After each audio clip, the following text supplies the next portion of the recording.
let's kick things off with an initial Switch 2 piece. There were two games shown at Gamescom, among the many other Switch 2 titles that were there, that received a lot of buzz. It was Final Fantasy VII Remake and Elden Ring, and for two very different reasons.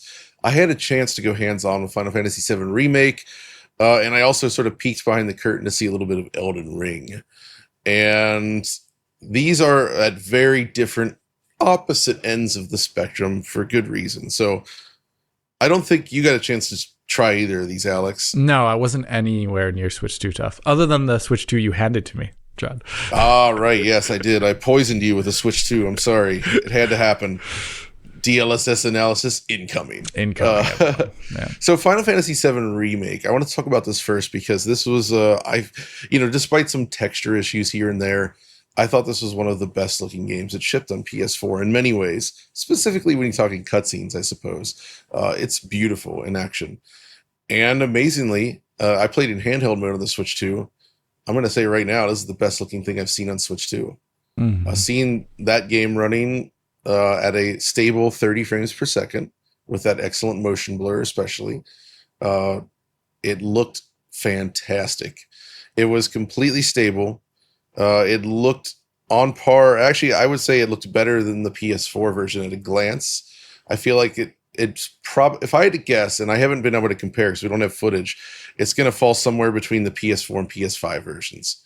So we'll see if that holds true for the final game, but that's the sensation I got while playing it. They might have been using DLSS. It's hard to tell when you're looking at the mobile screen, but I saw some elements in the way it was handling aliasing that made me think that it was DLSS. But again, we got to wait and see. But either way, the image quality was absolutely superb. Like, it really looked great. It matched the 1080p screen.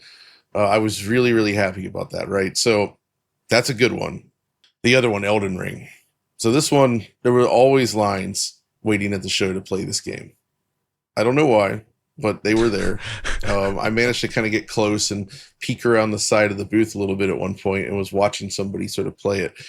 And my experience, well, let's actually read a couple supporter questions here specifically about this, because I think this is going to sort of springboard into the topic, right? So first we have Baz Lurgan, who says, "Good morning, gentlemen. Longtime watcher, new supporter.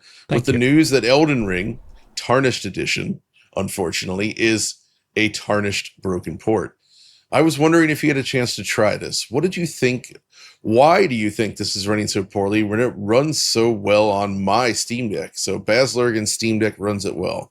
Then we have Chris James. He says, "Hi, team. With a fair few Switch 2 games struggling for good optimization and lacking of new feature use, DLSS, 120Hz, etc., or even some developers just assuming the Switch 1 game will do, looking at you, Ninja Gaiden Ragebound, do you think Nintendo are regretting not sharing the dev kits wider sooner? Why would they not have? Fear of leaks? Surely better to have better games promoting your new system." So let's address the first one here, Alex. All right. So I actually don't know for sure. Like, we don't actually have any insight into the development on this game currently, but we do know that it is a heavy game. Undeservedly so in many ways. Yeah. And their engine notoriously exhibits issues across a wide range of hardware. But of course, the Steam Deck being a PC, it's also an x86 platform. The game has been well patched. You know, you can customize it and toy with it to your heart's content. We're seeing the first, I guess, ARM conversion of this engine, right? And also, it's still in development, but my impressions are indeed, from what I saw, that it's basically unacceptable. I would not ship a product like this right now. This runs like a poor performing PS360 game. Yeah. So one thing, when Rich went back in the day and was doing Steam Deck coverage of Elden Ring, looking at it in comparison to the PS4, there were areas where the Steam Deck was ahead of it by a good deal. And I think that was at least at targeting internal 720p resolution. And I think that was largely due to just how the GPU was bound there. But then there were moments where the Steam Deck and both the PS4 alike were struggling due to CPU limitations. There's a lot of areas in that open world when you look in a certain direction, there's just so many more characters and objects. And like you said, it's not really justified in terms of how it looks and how it runs, but that's just the way the game ticks, right? It tends to be pretty CPU limited on those slower CPUs. Steam Deck doesn't have the fastest CPU out there. It's it's limited by its TDP. It's limited by its size, how many cores it has, and all those things, and the various speeds that it can achieve. And if we know anything about our testing of the Switch 2 versus things we see on PC, we do see, at least in comparison to the Steam Deck, as Rich looked with Cyberpunk 2077, that it is the Switch 2 does appear to be more CPU limited than the Steam Deck Good is. point. That doesn't make it justified based upon what you saw there, No. John, but that I think is perhaps an explanatory factor as to why we see it running the way it is.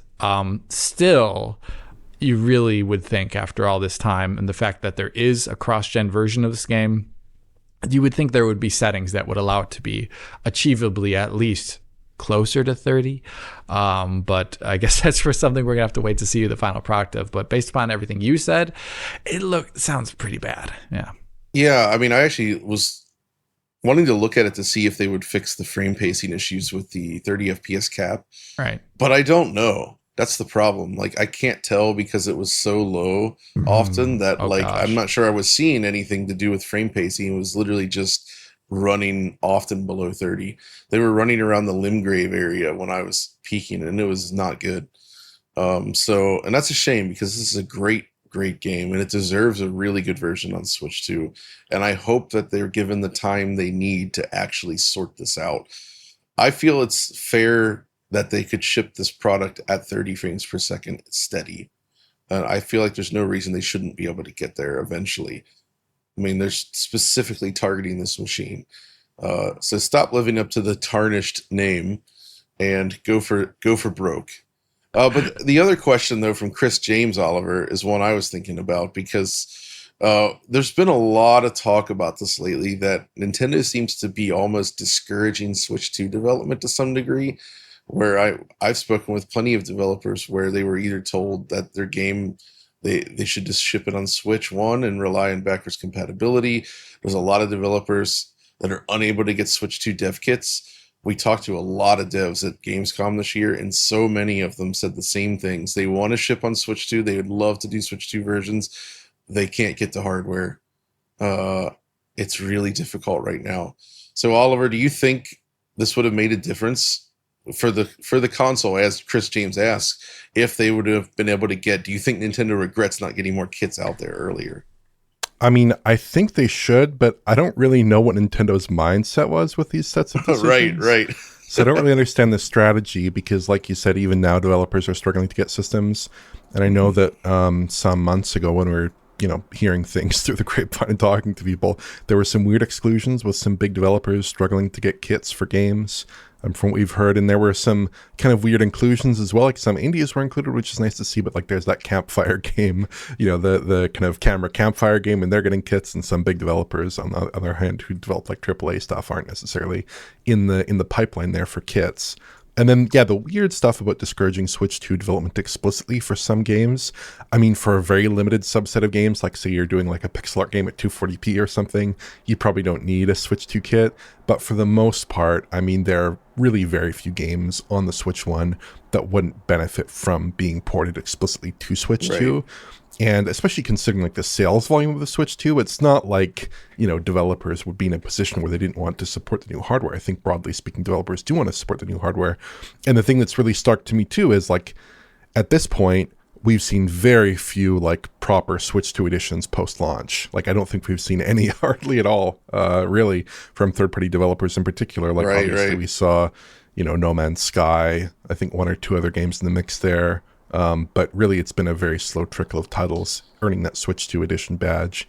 So I really want to see more movement on that front. I hope it's a temporary thing. I hope that in a year or two, we're looking back and we're like, that was a really weird decision, but it was fixed in time. I hope that's what we're looking at in a little while. Indeed. It's funny you mentioned 2D Pixar games, though, because that's what he's talking about through Ninja Gaiden Ragebound. It's Right. 30 FPS on 30. Switch 1, which is unacceptable.